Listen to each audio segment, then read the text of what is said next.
하박국이라는 이름 뜻이 뭐냐면 포옹한다는 뜻입니다. 껴안는 자. 예. 그러니까 우리가 이름을 보면은 굉장히 뭐랄까요, 하나님의 마음을 가진 자다라고 할 수가 있겠죠. 그런데 이 하박국 선지자가 활동하던 이 시대상으로 보면 이 남유다가 굉장히 발달하고 물질적으로 풍요로워지고 했던 그것으로 인해서 갑자기 믿음이 영적으로 여호와를 경외하는 신앙이 병들기 시작합니다. 이 병이 들면서 이제 암울한 시대가 곧 도래되는, 즉 다시 말씀드리면 바벨론 포로로 잡혀가는 직전입니다. 바로 그와 같은 바벨론 포로의 공격을 나름대로 감지를 하고 언제 올 것인가, 쳐들어올 것인가를 예의주시하고 있을 때에 이 하박국 선지자가 고백한 내용이 오늘 본문 내용입니다. 여러분 보세요. 지금 유다 백성들에게 불어닥칠 환란이 얼마나 큰가를 단적으로 표현해 주는 것이 16절입니다.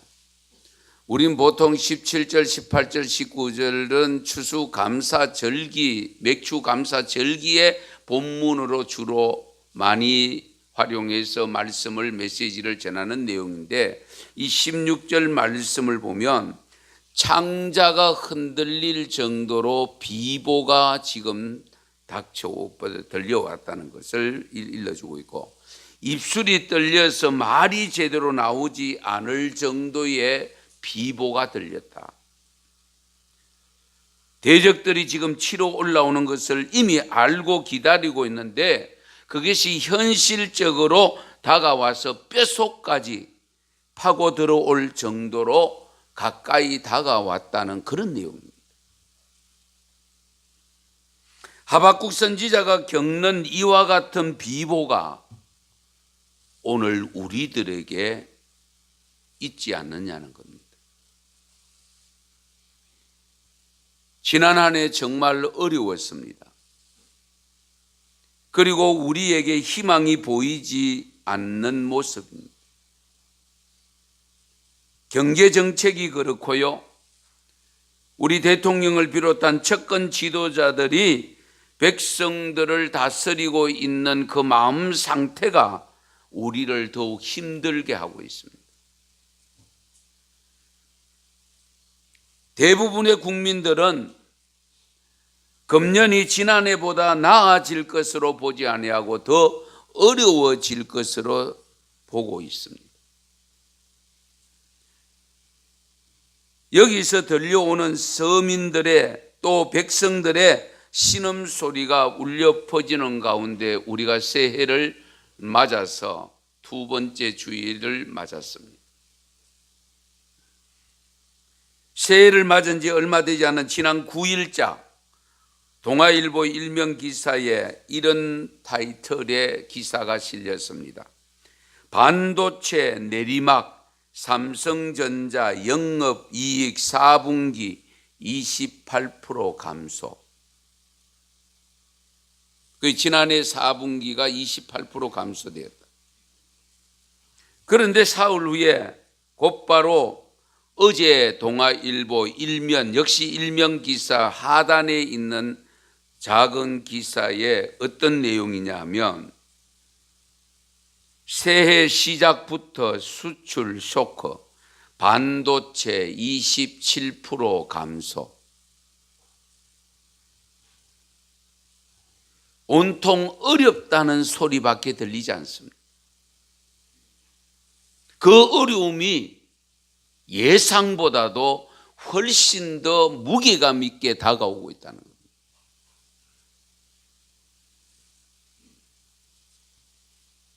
희망이 없어 보이고 웃음이 사라지고 사람들의 마음은 더욱 강팍해져 가고 있는 현실입니다.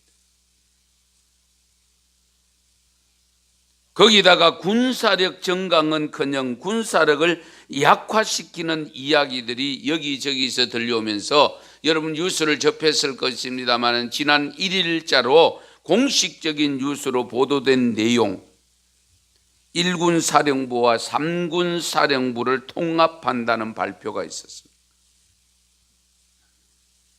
그 1군 사령부 예하에 있는 상군단과 8군단이 통합되고요, 1군단과 6군단이 통합된다고 하고요, 24단과 11사단이 합하여진다라고 보도가 되었습니다. 이 보도된 공식적인 보도 외에도 여러 지금 군사력을 약화시키는 일들이 일어나고 있다는 것을 우리가 깊이 헤아리셔야 됩니다. 저는 이것을 보면서 마치 힘 빼는 작업을 하고 있지 않는가.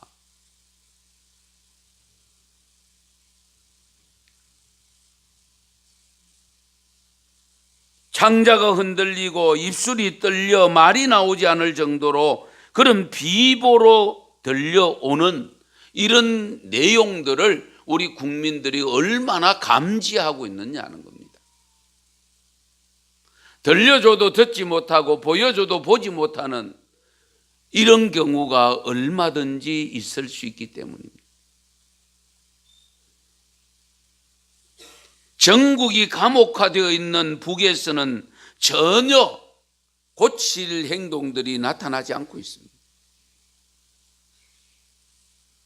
그런데 우리는 야위여서 건드리면 넘어지도록 하기 위한 경제적 살빼기 운동, 군살빼기 운동, 군사 살빼기 운동, 온갖 정책을 들이대면서 기독교 살빼기 운동을 하는 이런 느낌을 받습니다.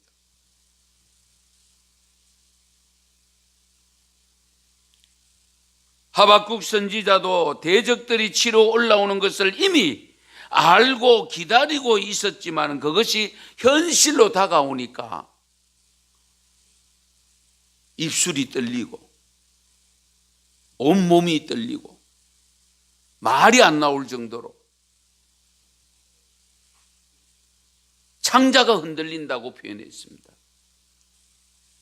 얼마나 위기감이 왔으면 그렇게 표현했겠습니까? 이런 현실 속에서 하나님 나라를 소망하며 영생을 바라보며 사는 우리 하나님의 자녀들인 저와 여러분은 어떻게 살아야 될까? 어떻게 대처해야 될까? 세상 사람들과 같이 그냥 한숨만 들이쉬고 비관만 하고 될 대로 되라고 그러고 살아갈 것인가? 우리가 해야 될 일이 뭘까?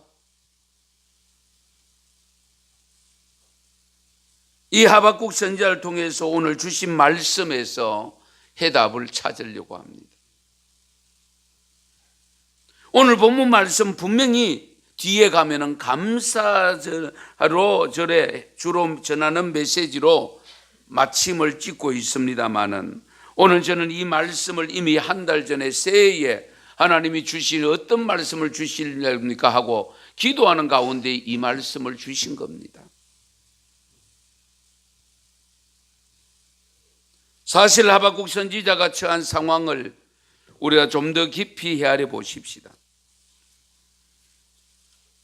언제 죽을지도 모르는 절박한 상황이 엄습해 오고 있는 그런 가운데서 주위를 둘러보니까 전부 없는 겁니다.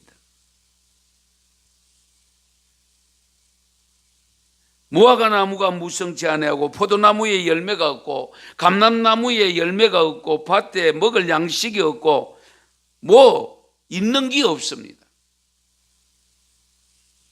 우리에도 양이 없고 외양간에 소가 없고 한마디로 말씀드리면 산업에 커다란 문제가 생겼다 그 말씀입니다.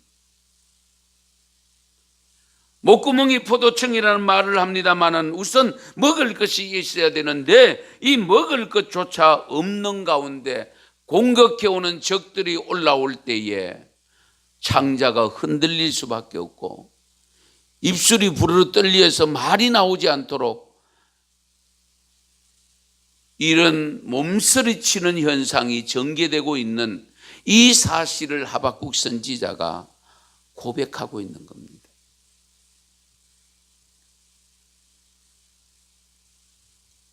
이런 상황에서 우리가 어떻게 해야 할까?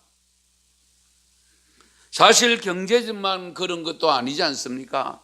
온통 사회가 그렇고 교육이 그렇고 정치가 그렇고 심지어 우리가 몸담고 있는 교계가 그렇고 종교계가 그렇습니다. 이런 것을 가리켜서 우리가 총체적 난국이다 그렇게 표현합니다. 어느 것 하나 희망을 걸 수 있는 분야가 없는 겁니다. 최후의 마지막 보루가 종교라고 할 수 있고 적어도 우리 하나님을 경외하는 영생을 소망하는 우리 기독교 신자들이 머물고 있는 교회가 마지막 소망이 되어야 될 텐데 희망을 주지 못하고 있지 않습니까?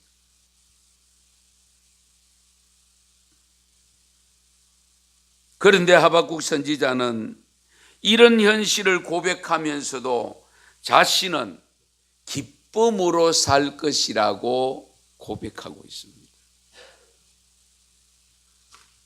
울어도 시원찮을 것 같은데 어떻게 기뻐합니까? 땅을 치며 한탄할 수밖에 없는 상황인데 어떻게 기뻐할 수 있느냐? 다른 것 없습니다. 간단합니다. 나는 여호와로 인하여 기뻐하리로다. 나는 여호와로 인하여 기뻐하리로다. 주님 한 분만으로 만족합니다. 그런 고백입니다.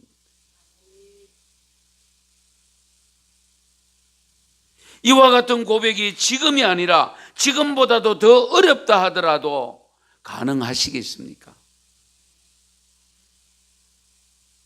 하박국 선지자가 구원의 여호와로 인하여 기뻐할 수 있는 그 신앙의 구체적인 고백이 뭐냐? 어떻게 그렇게 고백을 할 수 있느냐?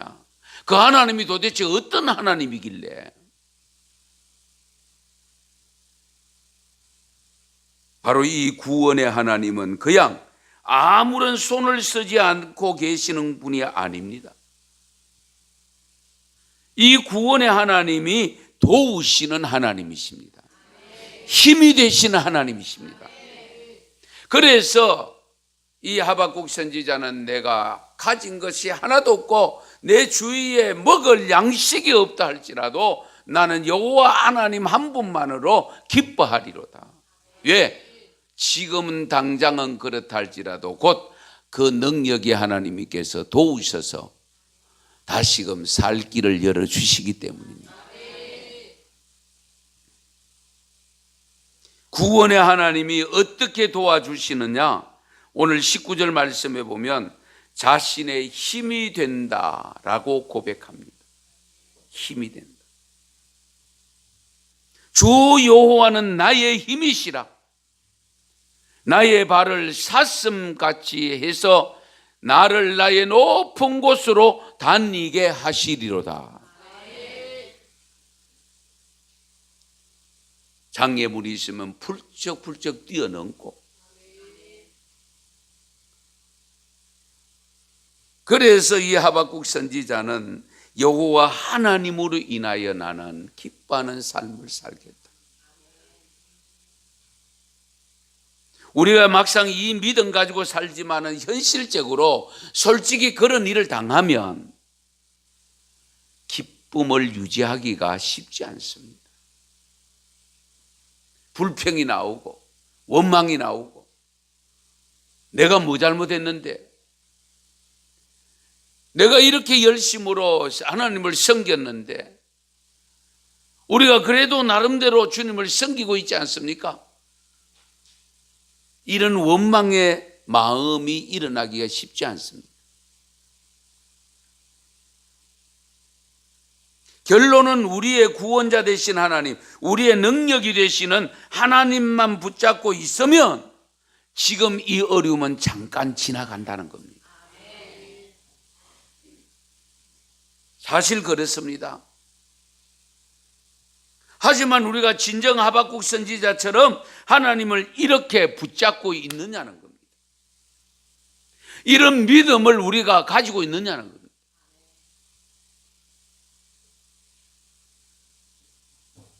하나님이 나의 능력이 되실 수 있는 믿음을 우리가 소유하고 있느냐, 이게 중요한 거예요. 우리 하나님의 능력이 임하도록 하는 그 하나님의 자녀로서의 삶을 제대로 살지 못하면서 막연하게 하나님께 기도를 걸고 있다가는 오히려 더 큰 일을 당할지도 모릅니다. 성도 여러분, 이런 사실을 모르는 사람들에게 아무리 이야기해도 소용없습니다. 적어도 이런 사실을 알고 하나님을 믿는 성도들이라면 하나님의 징계를 받지 아니하고 오히려 하나님의 도움을 받을 수 있는 믿음의 소유자들이 많아져서 한국교회 전체가 새롭게 그렇게 거듭나서 하나님께 영광 돌리는 삶을 살면 이 어려움도 빨리 벗어날 수 있습니다. 진정 우리가 하나님 한 분만으로 만족하는 삶을 살면 하나님은 바로 믿음 좋은 우리들 때문에 이 나라를 든든히 세워 가실 겁니다. 소돔과 고모라 성이 멸망당할 때에 하나님은 의인 10명만 찾아도 멸망시키지 않겠다고 약속하지 않습니까? 하나님은 많은 사람들이 조건 없이 많이 죽는 걸 원하지 않습니다. 오히려 그들에게 기회를 주기 위해서 정말 작은 소수의 의인들만 있어도 멸망시키지 않는 것이 하나님의 사랑의 모습 아닙니까? 정말 의인 10명만 있어도 소돔과 고모라 성에 당시에 살고 있던 수십만 명이 살 수 있었습니다. 그러나 우리가 믿음이 없고 새 속에 물들어서 세파에 흔들리는 모습으로 산다면 든든한 나라도 언제든지 흔들릴 수 있습니다. 이런 현실을 가장 잘 보여주는 것이 여호수아가 이끄는 이스라엘 백성들이 가나안 땅에 들어갔을 때에 일어났던 사건에서 교훈해 주고 있습니다. 그토록 난공불락으로 여겼던 여리고성, 이들이 손 하나 까닭하지 아니하고 다만 하나님의 작정 계획에 따라 순종하고 그냥 성을 주위를 도는 그 수고만 했더니만은 그 여리고성이 무너지지 않았습니까? 그 여리고성이 무너지고 난 다음에 보니까 작은 아이성이 보일 때는 아이고 이것 좀 뭐 별거 아니다. 2, 3천 명만 있으면 되겠다. 백성들이 다 동원되지 아니하고 정말 2, 3천 명 동원해서 아이성을 치러 올라갔다가 성경을 읽어보면 36명이 전사를 합니다. 그리고 후퇴를 합니다. 이유가 뭡니까? 난공불락으로 여겼던 여리고성은 그렇게 쉽게 무너뜨렸는데 왜 만만하게 여겼던 적은 별것 아니라고 생각했던 아이성은 왜 실패했습니까? 다 알고 있죠. 아간이라는 한 사람이 하나님의 말씀을 불순종한 것, 너희들이 그곳에 들어가거든 여리고성을 점령했을 때에 발견하는 전리품 절대로 취하지 말아라. 그 말씀을 불순종하고 아간 한 사람, 많은 사람이 아닙니다. 한 사람이 그 말씀을 불순종하고 자기에게 필요한 외투 몇 벌과 금덩어리 숨겨놨다가 그런 엄청난 수모를 당한 겁니다.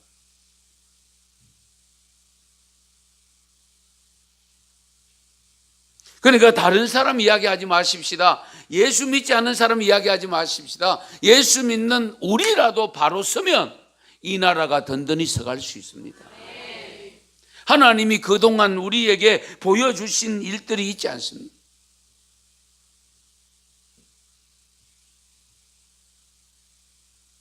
하나님의 도움 받으면 아무리 연약해 보여도 승리합니다. 하나님이 돕지 않으면 아무리 강해 보여도 힘없이 무너질 수 있습니다.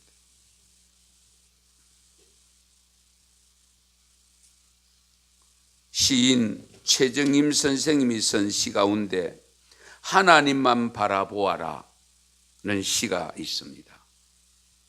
좀 길긴 합니다마는 한번 제가 읽어드리겠습니다.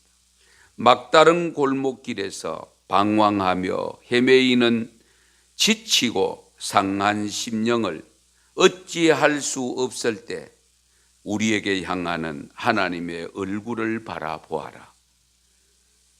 허우적거리는 진흙탕 속에서도 내밀어 주시는 사랑의 손을 잡고 바른 길로 이끌어 주시는 하나님을 바라보아라. 바랄 수 없는 가운데서도 도움의 손길을 허락하시고 인도하시는 사랑을 깨달아서 위에 계신 하나님을 바라고 믿고 한 분 하나님만 바라보아라. 진흙 속에서도 멀리 향기를 풍기는 백향목처럼 주어진 곳에서 세상 것을 다 버리고 우리에게 베풀어 주시는 크신 사랑과 은혜에 고개 숙여 묵상하며 하나님만 바라보아라. 우리에게 은은하게 내려주시는 깊은 위로와 사메어 주시는 선한 손길을 필요 적절한 은혜로 채워주시는 하나님을 바라보아라. 하나님이 하시고자 하면 하루아침에도 나라를 세우기도 하고 무너뜨리기도 하십니다. 일제시대를 살던 그때 누가 감히 8.15 해방을 상상이나 했겠습니까? 감옥에 있던 수많은 사람들, 농민들, 지도자들, 비록 만주 땅에서 일본 땅에서 독립운동을 하던 지도자들까지도 그렇게 쉽게 해방되리라고 생각한 사람은 극소수라는 사실입니다.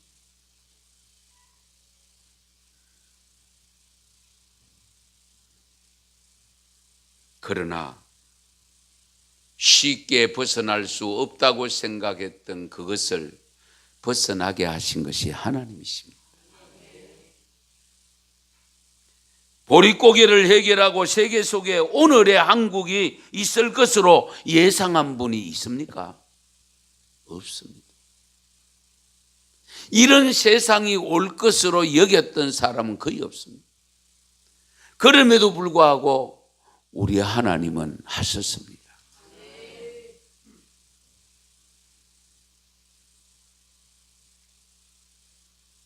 포로 생활이 끝나 기쁨에 찬 이스라엘 백성들에게 하나님께서 이렇게 말씀하십니다. 이사야 66장 9절입니다.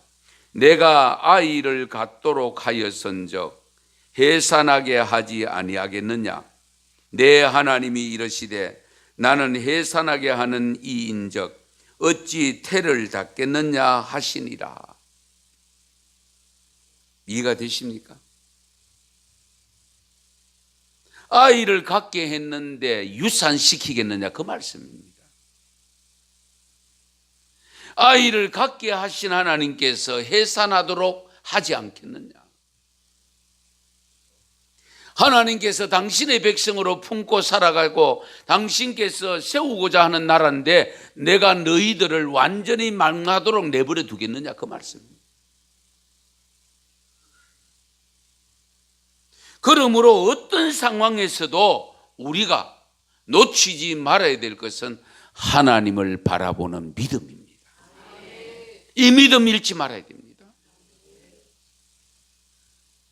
하나님의 뜻을 기다리십시오.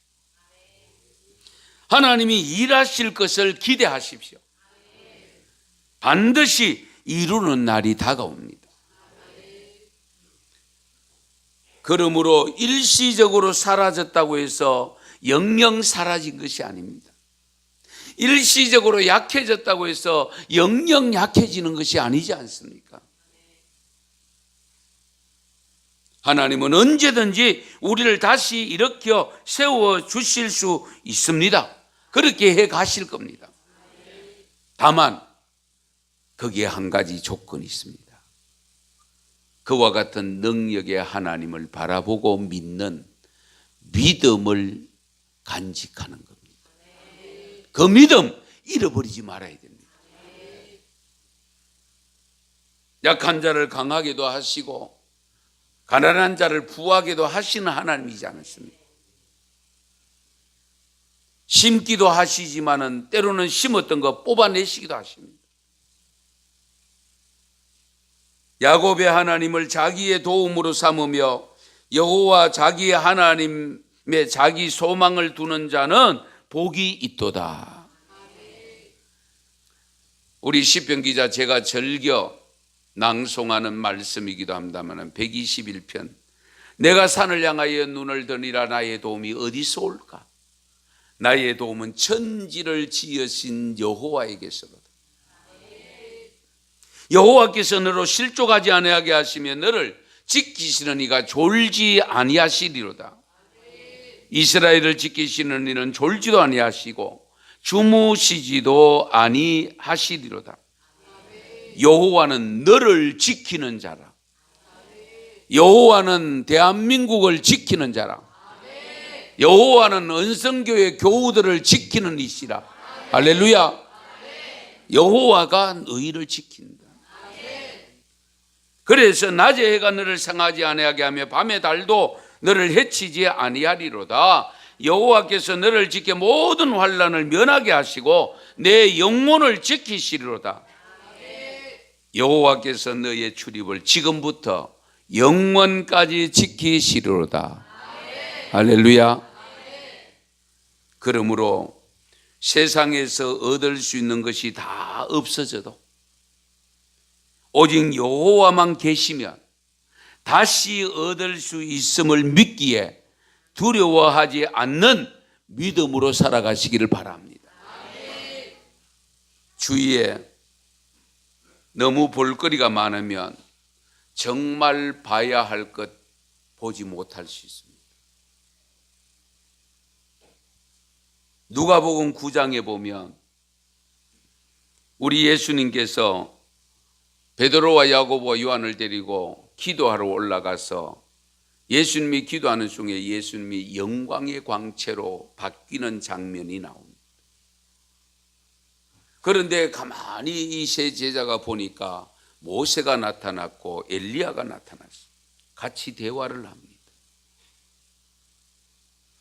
그런데 한참 보니까 구름이 가리고 다시금 그분들이 사라지고 난 다음에 하늘에서 음성이 들려옵니다. 이는 나의 아들 곧 택함을 받은 자니 너희는 그의 말을 들으라. 이 음성이 들린 후에 바라보니까 화려한 광채의 모습 다 사라지고 오직 예수님만 보였더라. 왜 이 환상을 보여줬을까? 예수 믿으면 휘황찬란한 엄청난 나타날 영광만 바라보고 있지 말라는 겁니다. 우린 가끔 하나님 믿으면 예수 믿으면 팔자 고칠 것으로 생각하고 자꾸 세속적인 복만 추구하는 경향이 없지 않아 있습니다. 그것이 가까이 다가올 때에 자칫 잘못하면 주인공 예수님을 잃어버릴 위험이 있습니다. 그래서 우리 하나님께서는 이 세 제자들에게 휘황찬란한 영광의 모습을 보여줄 때에 여러분 베드로가 무슨 이야기 하신지 알죠? 내가 초막셋을 여기 짓겠습니다. 하나는 주님을 위해서, 하나는 모세를 위해서, 하나는 엘리야를 위해서. 하나님께서 야, 그 착각 버려라. 그러면서 그 영광이 사라지고 예수님만 보였더라. 그 예수님이 어떤 예수님입니까? 장차 십자가를 지고 갈 예수님입니다. 장차 십자가의 길을, 골고다 언덕 길을 걸어가야 될 예수님입니다. 그 예수님이 보였다는 거예요.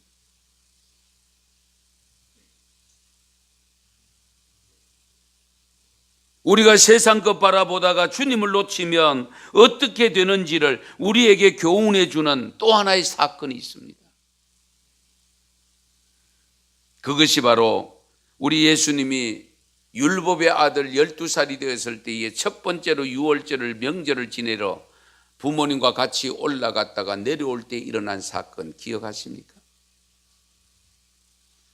1년 만에 만났으니까 흩어졌던 아는 사람 만났으니까 얼마나 할 이야기가 많겠어요. 그래서 제사를 다 지내고 내려올 때에 이 예수님의 부모님 요셉과 마리아가 그 이야기하고 천연덕스럽게 내려온 하룻길을 내려왔는데 그때서야 살펴보니 예수님이 없는 거예요. 해도 너무하지요. 아무리 즐거워도 그렇지 어떻게 12살쯤 먹었으니까 율법의 아들 됐으니까 어렵게 따라오겠지 라고 생각하고 하룻길을 내려왔는데 찾아보니 예수가 없어요. 그런데 찾아러 올라 물어 갔을 때에 며칠 간지 아시죠? 3일 길을 갔습니다. 그래서 예루살렘 온 동네방네 다 다르던 없다가 성전에 가니까 천연덕스럽게 선생님하고 앉아가지고 수고받고 있습니다. 그때 마리아가 예수님에게 이렇게 말합니다.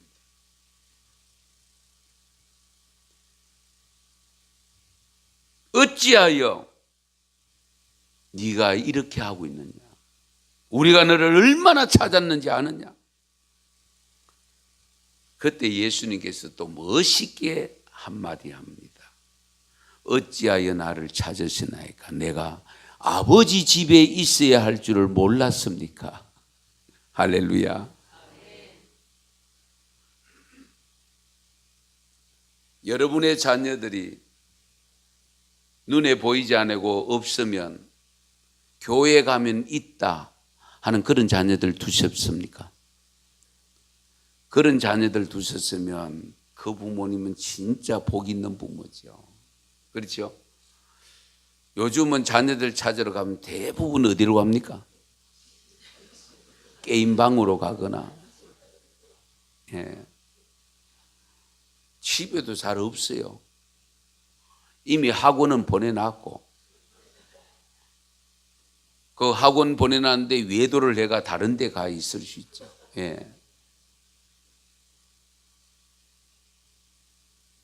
사랑하는 성도 여러분, 세상이 아무리 변해도 세상이 아무리 살기 힘든 여건이 전개되어도 끝까지 나와 함께 하시는 하나님 한 분만 바라보는 영적 시력을 더욱 강화시키는 이 새해가 되었으면 좋겠습니다. 영적 시력, 영적 안목 보다 밝아져서